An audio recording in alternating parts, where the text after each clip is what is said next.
Hi, good evening friends. இந்த இன்றைக்கி உள்ள வீடியோவில் நம்ம என்ன பார்க்க போகிறோம்னா, job interview model questions, sample questions and answers. அவங்க எப்படி கேட்பாங்க, அதை நம்ம எப்படி ஆன்சர் பண்ணணும், ஷார்ட் அண்ட் ஸ்வீட்டாக, ஓகேங்களா?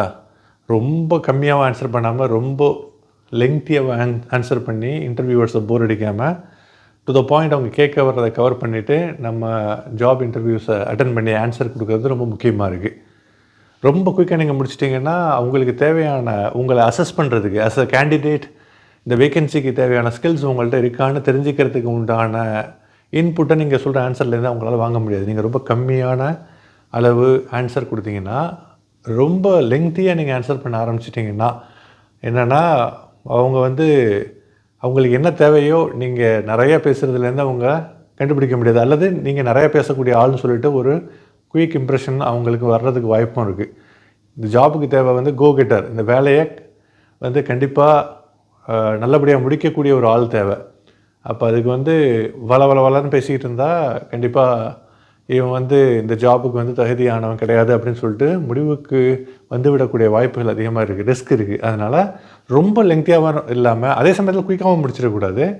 தேவையான அளவு, ஒருவேளை அந்த ஆன்சருக்கு தேவையான அந்த இன்புட் ரொம்ப நிறைய இன்ஃபர்மேஷன் கொடுக்குற அளவுக்கு உங்கள் கேள்வி இருக்குன்னா அப்போ நிறைய இன்ஃபர்மேஷன் கொடுத்து தான் ஆகணும். டெக்னிக்கல் கொஷின்ஸில் அதுக்கெலாம் நம்ம ரொம்ப கட் பண்ணி ஷார்ட் பண்ணி சொன்னால் உங்களுக்கு டெக்னிக்கல் நாலேஜ் இல்லைன்னு முடிவு பண்ணுறதுக்கு வாய்ப்பு இருக்குது. இதுக்கு தேவையான அளவு இன்ஃபர்மேஷனை குயிக்காக முடிக்கிறது, எந்த அளவு குயிக்காக முடிக்கிறோமோ அந்தளவு குயிக்காக முடிக்கிறது நல்லது இன்டர்வியூவில். இது ரொம்ப முக்கியமான பாயிண்ட். ஓகேங்க, இப்போ நான் சொல்ல போகிற இந்த கொஷின் பேட்டர்ன்லாம் ஒரு indicative questions. Of course as a job interviewer இந்த கொஷின்ஸ்லாம் நீங்கள் எதிர்பார்க்கலாம். அதுக்கு இப்படிலாம் ஆன்சர் பண்ணலாம். நான் சொல்கிற அந்த சாம்பிள் ஆன்சர்ஸ்லாம் இப்போது என்னுடைய profile, I am HR professional, ஓகேங்களா? நான் ஒரு அக்கௌண்டன்ட் கிடையாது, நான் ஒரு இன்ஜினியர் கிடையாது. அப்போது அவங்க ஒரு இன்ஜினியர் சாம்பிள் ஆன்சர் என்னால் கொடுக்க முடியாது. என்னுடைய எக்ஸ்பீரியன்ஸ் எதில் இருக்கோ அந்த சாம்பிள் கொஷின் ஆன்சர் தர்றேன். அதே சமயத்தில் இதை உங்களுடைய பொசிஷன்ஸுக்கு நீங்கள் அப்ளை பண்ணலாம், ஓகேங்களா? ஓகே, போன உடனே நான் ஆல்ரெடி பல தடவை இன்டர்வியூ டிப்ஸில் சொல்லியிருக்கேன், நல்லா ப்ரொஃபஷ்னலி ட்ரெஸ் பண்ணிவிட்டு நெக்டை முடிஞ்ச இந்த இதெல்லாம் கோட்லாம் போட்டுட்டு நல்லா ப்ரொஃபஷ்னல் லுக்கிங்காக உள்ளார போய் அட்டன் பண்ணுறாங்க, இன்டர்வியூ கூப்பிட்றாங்க, உள்ளார போகிறீங்க. அப்போ ஒரு இன்டர்வியூ பேனல் இருக்குது, அல்லது 2 பேர் உட்காந்துருக்காங்க, அல்லது ஒரு ஆள் தான் இருக்கார் அப்படின்னா உங்கள் please take your seat, please be சீட்டட்னு சொல்லுவாங்க. சொல்கிற வரைக்கும் உட்கார வேணாம். டக்குன்னு போய் சொன்ன உடனே நல்லா கேஷுவலாக இந்த சென்ஸ் கான்ஃபிடெண்ட்டாக நல்லா உட்காந்து ஒரு பதட்டத்தில் ஒரு பயத்தில் உட்கார்றப்போ தடுமாற்றம் இல்லாமல் பதட்டம் இல்லாமல் அதுக்காக சொல்கிறேன். ஆக்சுவலாக நல்லா உட்காந்துட்டு நல்லா மூச்சு எடுத்து விட்டுட்டு ஃப்ரீயாக இந்த சேருக்குள்ளார எல்லா இடத்தையும் ஆக்கியூபை பண்ணுற மாதிரி சாஞ்சி முதுகில் உட்காந்துட்டு ஐ டு ஐ கான்டாக்ட், கண்ணுக்கு கண் பார்வை அந்த இன்டர்வியூவர் பார்த்து பேசணும். நம்ம அது ரொம்ப முக்கியம். ஓகே, இப்போது ஒரு சாம்பிள் கொஷின் எடுத்த உடனே எல்லா இன்டர்வியூவர்ஸும் ஜாப் இன்டர்வியூவில் என்ன கேட்பாங்க, ஓகே தேங்க்ஸ் ஃபார் கம்மிங் அப்படின்னு சொல்லிட்டு del me about your self, உன்னை பற்றி நீ சொல்லு, உன்னுடைய எக்ஸ்பீரியன்ஸை பற்றி உன்னுடைய எஜுகேஷனை பற்றி சொல்லுன்னு சொல்லிட்டு தான் ஆரம்பிப்பாங்க. அந்த கொஷின் மூலமாக அந்த எம்ப்ளாயர் அல்லது இன்டர்வியூவர் என்ன தெரிஞ்சிக்க விரும்புகிறாருன்னா 2-3 விஷயங்கள். ஒன்று உங்களுடைய கம்யூனிகேஷன் ஸ்கில்ஸ் எவ்வளவு இருக்குது, எப்படி இருக்குது, ஓகேங்களா? எந்த அளவுக்கு நீங்கள் நல்ல ஃப்ளோவாக பேசுகிறீங்க. 2வது உங்களுடைய பாடி லாங்குவேஜ். நான் சொன்ன மாதிரி ஐ டு ஐ கான்டாக்ட் இருக்கா, ஓகேங்களா? நல்லா கான்ஃபிடெண்ட்டாக ஸ்ட்ராங்காக பேசுகிறீங்களா, உங்கள் பர்சனாலிட்டி எப்படின்னு சொல்லிட்டு கணிப்பாங்க. அதில் இந்த மாதிரி விஷயங்கள்லாம் ஒரு சில பேர் நல்லா ஸ்ட்ராங்காக இருக்கலாம், ஆனால் பாடி லாங்குவேஜ் கொஞ்சம் அன்ஃபேவரபுளாக இருக்கும். அப்போ அவங்க அந்த மார்க் கம்மியாகும். இன்டர்வியூ அசஸ்மெண்ட் எப்போவுமே ஒரு ஃபார்ம் வச்சுருப்பாங்க இன்டர்வியூவர்ஸ், ஓகேங்களா? அதில் ஒரு 10 குவாலிட்டி போட்டிருப்பாங்க. ஃபஸ்ட் இம்ப்ரெஷன் எப்படி இருக்குது, டெக்னிக்கல் எக்ஸ்பர்டீஸ், டெக்னிக்கல் கேப்பபிலிட்டிஸ், அது எத்தனை மார்க்கு, 5க்கு எத்தனை மார்க், இல்லை 10க்கு எத்தனை மார்க்கு, எப்படி வேணாலும் கால்குலேஷன் வச்சுருப்பாங்க, ஓகேங்களா? அதுக்கப்புறம் எக்ஸ்பீரியன்ஸ் எப்படி, எஜுகேஷன் எப்படி இருக்குது, கம்யூனிகேஷன் எப்படி இருக்குது அப்படின்னு சொல்லிட்டு நிறைய க்ரைட்டீரியா இருக்கும். அது ஒன்றுக்கும் மார்க் போடுவாங்க. நீங்கள் எடுத்த உடனே டெக்னிக்கலாக நல்லா பேசுகிறீங்கன்னா டெக்னிக்கலில் மார்க் அதிகமாக வந்துடும். ஆனால் நீங்கள் இங்கிலீஷில் நல்லா பேசினாலும் கூட, நல்ல கம்யூனிகேஷன் வெளிப்படுத்தினாலும் கூட, பாடி லாங்குவேஜ் சரியில்லைன்னா ஃபஸ்ட் இம்ப்ரெஷன் எடுத்த உடனே 10க்கு 5 மார்க் போடுவாங்க, 4 மார்க் போடுவாங்க. எல்லாத்துலேயுமே நம்ம ஸ்கோர் பண்ணணும். அப்போ நிறைய எல்லாத்துலேயுமே ஸ்கோர் பண்ணால் தான் ஓவரால் மார்க் நமக்கு ஆவரேஜ் ஓவரால் டோட்டல் ஸ்கோர் நம்ம நல்லா ஸ்கோர் பண்ண முடியும். சரியா? இந்த tell me about yourself இந்த கொஷின்ஸுக்கு ஆன்சர் பண்ணுறப்போ normal day to day routine டாஸ்க்ஸை நம்ம எக்ஸ்பிளைன் பண்ணுறதோட மட்டும் இல்லாமல் அதை எக்ஸ்பிளைன் பண்ணுறதை விடவும் அதை எக்ஸ்பிளைன் பண்ணுறது ஓகே, ஆனால் நீங்கள் அந்த ஜாபில் என்ன டிஃப்ரென்ஸை உண்டாக்குனீங்க, மேக் பண்ணீங்க, என்ன அச்சீவ் பண்ணீங்க, என்ன மைல் ஸ்டோன்ஸ் அச்சீவ் பண்ணீங்க. சீனியர் ரோல் போக போக போக டே டு டே டாஸ்க்ஸ் அவங்க வந்து பெருசாக விரும்ப மாட்டாங்க. அந்த ரோலில் நீங்கள் என்ன மாற்றத்தை உண்டாக்குனீங்க, அந்த கம்பெனிக்கு என்ன ஒரு லெவலில் இருந்துச்சு இன்னொரு நெக்ஸ்ட் கப்புள் ஆஃப் லெவல்ஸுக்கு எப்படி எடுத்துகிட்டு போனீங்க, ப்ராசஸ் இம்ப்ரூவ் பண்ணிங்களா, காஸ்ட் சேவிங் பண்ணிங்களா, கம்பெனிக்கு நீங்கள் உங்களுடைய ரோல்னால நிறைய காஸ்ட் சேவ் ஆகுச்சா, காஸ்ட் ஆப்டிமைசேஷன் பண்ணிங்களா, பணத்தை மிச்சப்படுத்துனீங்களா, அதேமாதிரி ப்ராசஸை இம்ப்ரூவ் பண்ணிங்களா, இதுதான் ரொம்ப முக்கியமாக பார்ப்பாங்க. சின்ன சின்ன ஜாப் ரோல்ஸ்க்கு அசிஸ்டன்ட்ஸ் இந்த மாதிரி ஆஃபீஸர் ரோலுக்கு வந்து டே டு டே டாஸ்க்ஸை ஸ்கில்டாக நல்லா ஸ்கில்ஃபுல்லாக எக்ஸிக்யூட் பண்ணால் போதும். ஆனால் சீனியர் லெவலுக்கு போக போக என்ன சேஞ்சஸை ப்ராசஸ்லேயும் காஸ்ட்லேயும் உண்டாக்குனீங்க அப்படிங்கிறத வச்சு அதை எப்படி நீங்கள் எக்ஸ்பிளைன் பண்ணுறீங்க, இந்த ரெண்டு விஷயத்தையும் வச்சு தான் உங்களுடைய ஜாப் இன்டர்வியூ பெர்ஃபார்மன்ஸை வந்து பெரும்பாலும் அசஸ் பண்ணுவாங்க. நான் சொல்கிறேன் பாருங்களேன். இப்போ உதாரணத்துக்கு sample answer tell me about யுவர் செல்ஃபுக்கு நான் நிறைய லெங்க்த்தியாக சொல்லலை, ஒரு சாம்பிளை ஒரு ஜஸ்ட் ஒரு பேஸ்லைன் தான் சொல்கிறேன். இது வந்து உங்களுக்கு ஒரு சாம்பிள் தான், நீங்களாட்டு நிறைய டெவலப் பண்ணிக்கலாம். ஓகேங்களா? Firstly, thank you for inviting for this interview. My name is Muhammad Noorullah. I've been in United Arab Emirates for the past 18 years. Currently, I'm working in a company and my job role is senior HR professional, HR supervisor, HR specialist. எப்படி வேணாலும் சொல்லிக்கலாம். ஓகேங்களா? என்ன job ரோலோ அந்த ரோலை நீங்கள் சொல்லலாம். கரண்ட்டாக என்ன ஒர்க் பண்ணுறீங்களோ. My duties and responsibilities include leading a team of 5 to 8 HR professionals whose designation vary from HR assistant, HR officers, HR supervisors and specialists. And my job is to report to the general manager, and my job responsibility include ensuring the overall organizational HR objectives to ensure that I do a proper talent acquisition, acquiring the right talents at right time with a minimal turnaround time, and to do a proper manpower planning to achieve and realize this talent acquisition and retaining the talents. Not only acquiring the talents, my job role importance lies in retaining the critical talents that has been acquired in terms of motivating them, engaging them, assessing their performance, and to come up with a different pay for performance tools, rewarding them, and to have a proper structured performance appraisal process. And at the end, to come up with a proper training and developmental requirements through appraisal process, and to make a yearly training budget, and to execute all those trainings approved by the top management so that the employees are always motivated and they do great jobs and they deliver a great performance.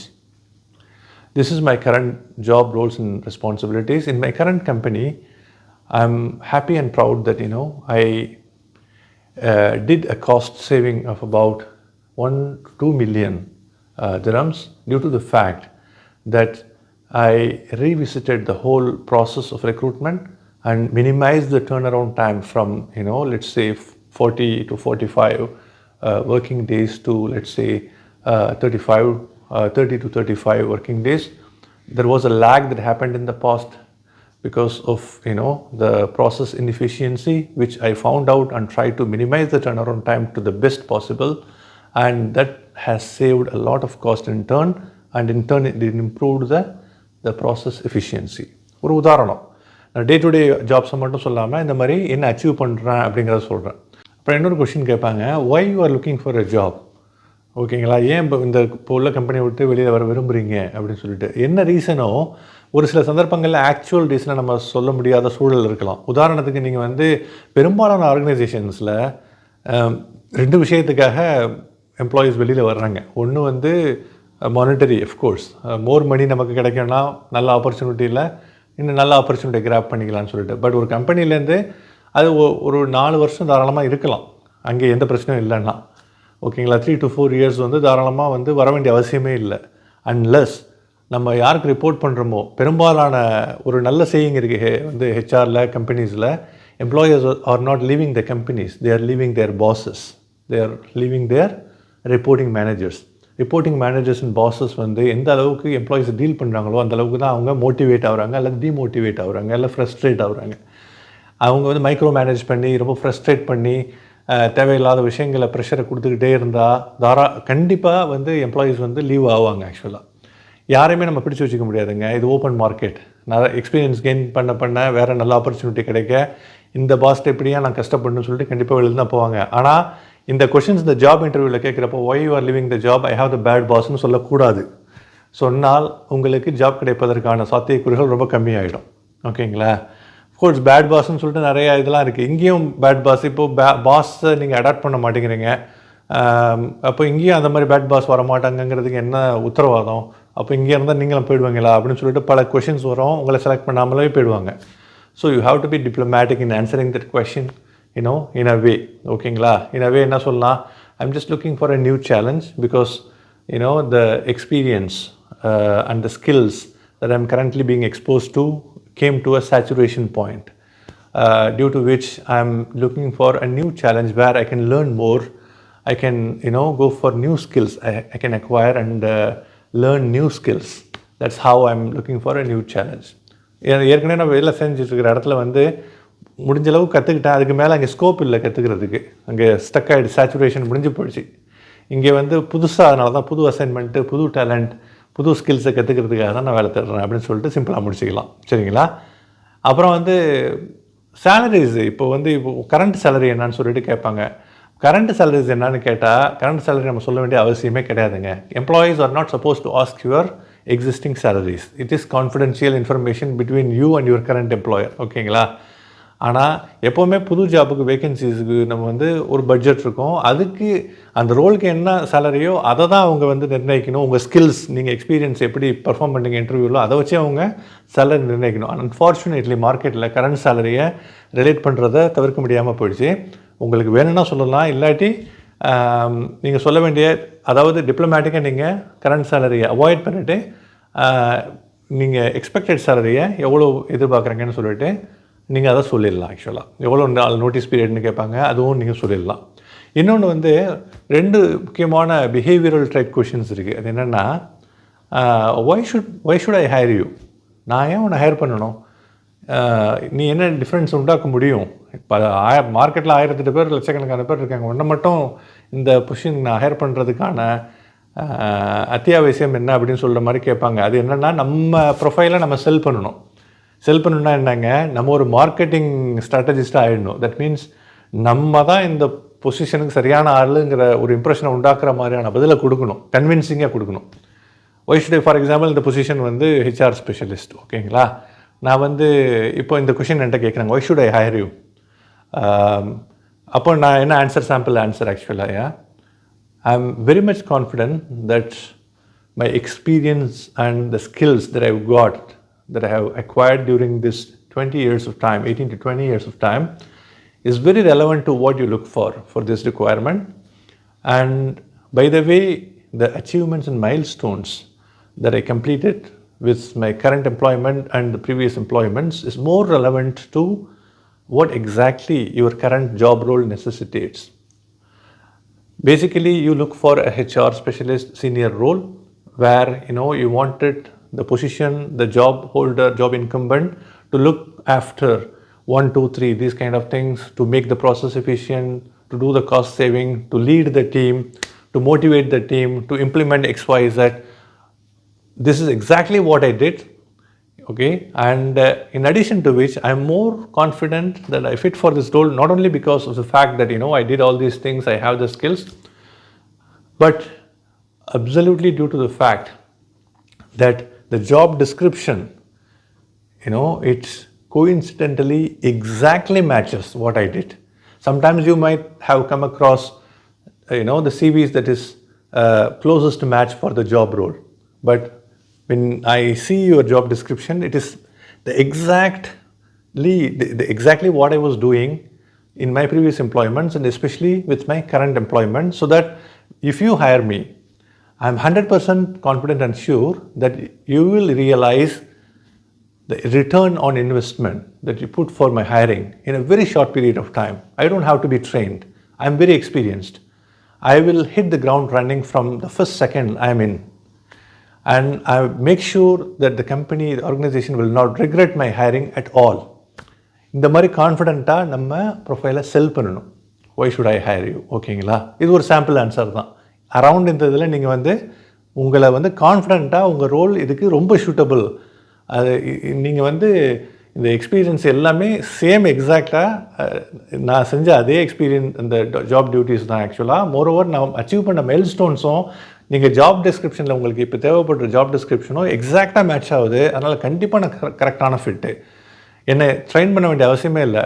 என்னை higher பண்ண டே 1லேருந்து இம்மீடியட்டாக ப்ராசஸை வந்து ஆரம்பிச்சிருவேன்.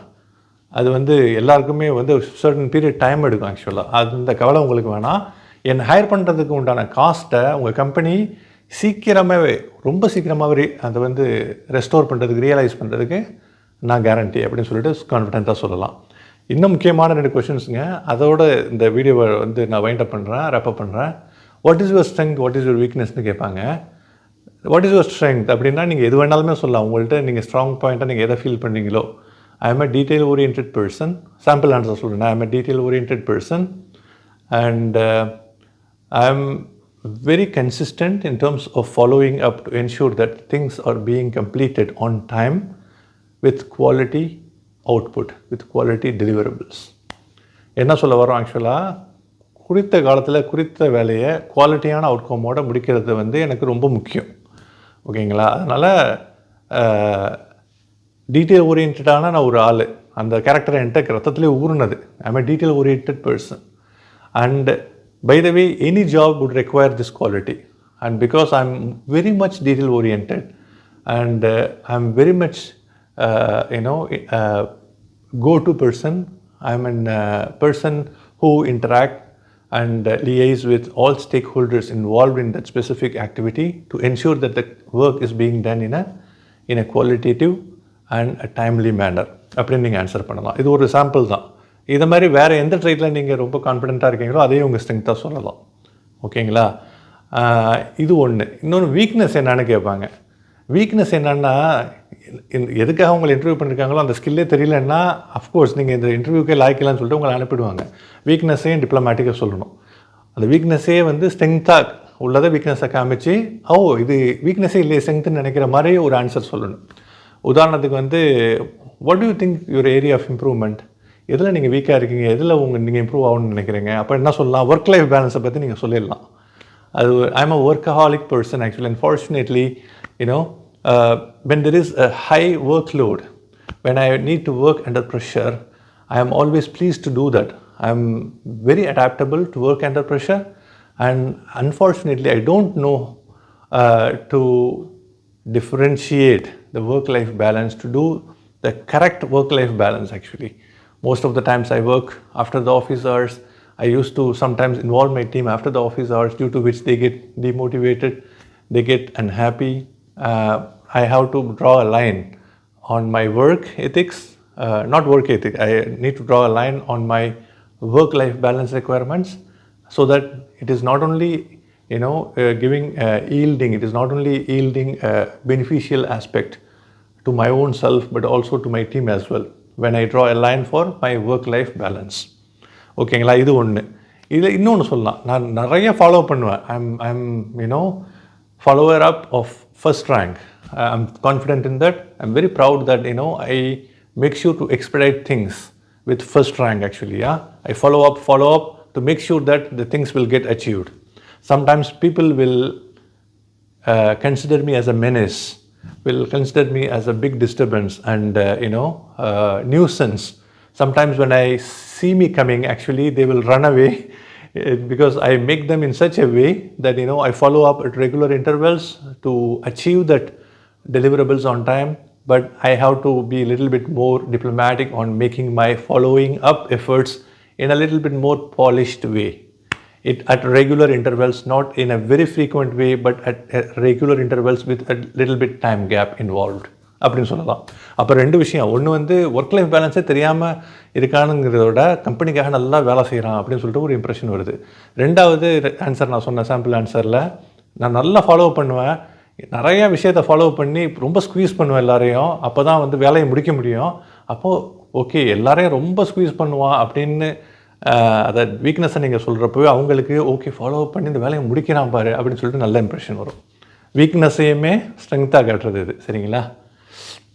இந்த மாதிரி தாங்க ஆக்சுவலாக. சரியா? இந்த மாதிரி அப்புறம் டெக்னிக்கல் கொஷின் ஸ்பெசிஃபிக்காக கேட்டாங்கன்னா, உதாரணத்துக்கு எக்ஸ்பிளைன் அபவுட் யுவர் XYZ டெக்னிக்காலிட்டினா நீங்கள் அந்த கொஷின்ஸ்க்கெலாம் நீங்கள் ரொம்ப இன்டெப்த்தாக நீங்கள் பதில் சொல்லணும் என்ன கேட்குறாங்களோ.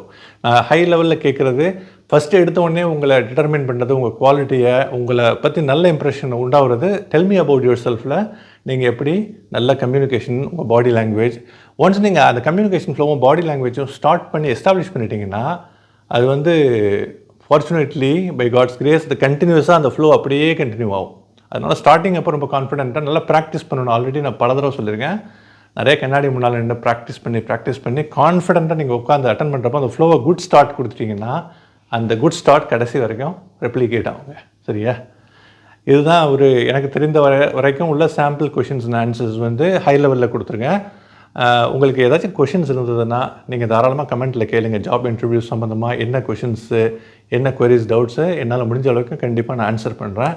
வீடியோ பிடிச்சிருந்ததுன்னா give a thumbs up, சேனலை சப்ஸ்கிரைப் பண்ணுங்கள். தெரிஞ்சவங்க எல்லாருக்கும் சேனலோட லிங்க் கொடுங்க. இன்னொரு நல்ல கண்டென்ட்டோட நல்ல வீடியோவில் சந்திப்போம். அதுவரை விடைபெறுவது சகோதரன் நூருல்லா. Thank you guys. பீஸ்.